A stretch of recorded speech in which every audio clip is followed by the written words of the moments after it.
Let us begin with a very terse description. Cultural Marxism is a broad term which refers to the advocacy and application of critical theory, and more generally to the cultural, political, and academic influence of certain elements within the contemporary left. The roots of cultural Marxism are to be found in what is commonly known as the Frankfurt School. The term arose informally to describe the thinkers affiliated or merely associated with the Frankfurt Institute for Social Research at the Goethe University in Frankfurt, Germany during the interwar period. Critical of both capitalism and Soviet socialism, they sought to address the perceived shortcomings of classical Marxism in the pursuit of societal change. Their work came to be referred to as critical theory. Defining or categorizing critical theory is exceptionally difficult, for it pertains to a broad, almost disparate set of ideas, individuals, and approaches. The underlying and enduring aspect of critical theory, common to all its offshoots, nonetheless, is the creation of interdisciplinary theories that might serve as instruments of social transformation. During the 1960s, the Frankfurt School critical theory gained traction with some segments of the left-wing and leftist thought in both Europe and North America. Today, its influence is felt throughout Western academia, dominating the social sciences and humanities. Gender studies and whiteness studies being two such examples. One of the most influential critical theorists and an original member of the Frankfurt School was Herbert Marcuse.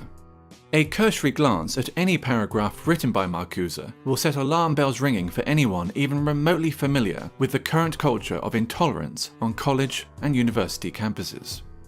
Consider the following passage from his 1965 essay, Repressive Tolerance.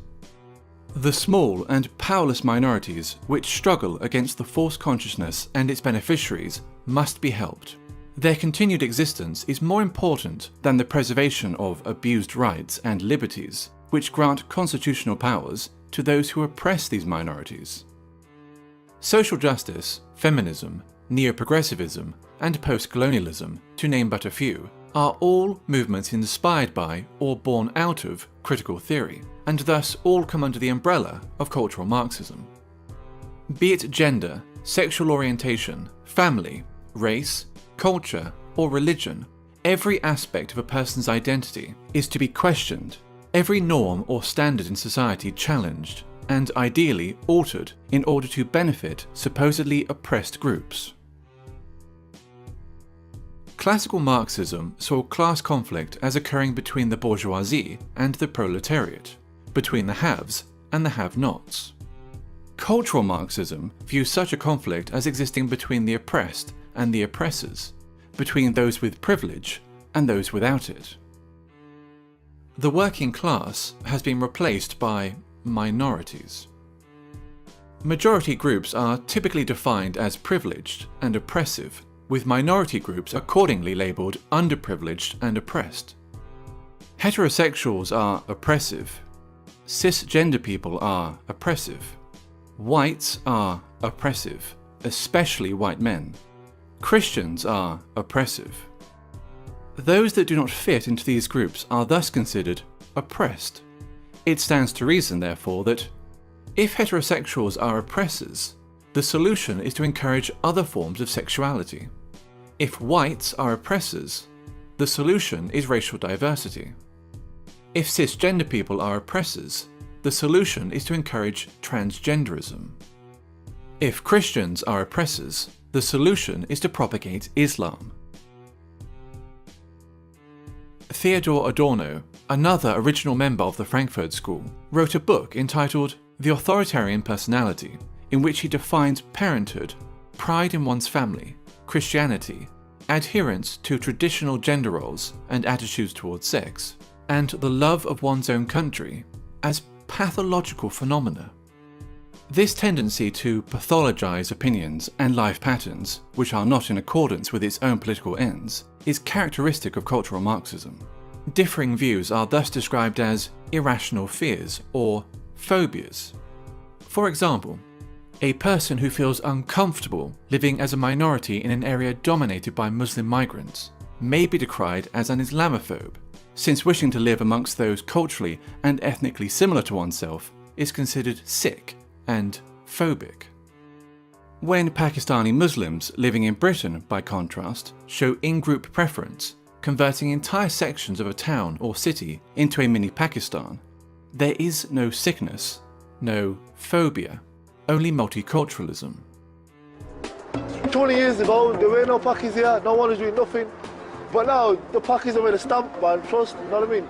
Now, think 20 years ahead, boy, fuck knows, man, this is going to be Pakistan. Or England, it's going to be Pakistan, man. They're all fucking shipping over. A popular and propagandist manifestation of cultural Marxism is political correctness, in which media channels and social scientists make it a mandatory exercise to do the following. Question common language. Illegal immigrants, for example, are to be referred to as undocumented migrants, while ethnic discrimination is referred to as affirmative action. Their ambition to define and redefine words can be seen as a means of controlling the discourse and altering cultural norms. Racism and sexism have been redefined as a product of prejudice plus power, which leads to such ridiculous statements as, "There's no such thing as sexism against men," and "I, an ethnic minority woman, cannot be racist or sexist towards white men." Maintain an unwaveringly favourable view of groups which are marked as being oppressed. Islam is a religion of peace. Black Lives Matter is a peaceful, legitimate protest movement. Feminism is only about equality, and so forth. No deviation from the aforementioned narrative will be entertained, ever, nor will criticism. While communism, as Marx envisioned it, offered the resolution of class conflict in a utopian social system, all that cultural Marxism offers is a desolate form of eternal warfare between ever more narrowly defined groups of offended minorities. The only meaningful consequence that its wide application could possibly ever have is the marginalization of traditional European culture.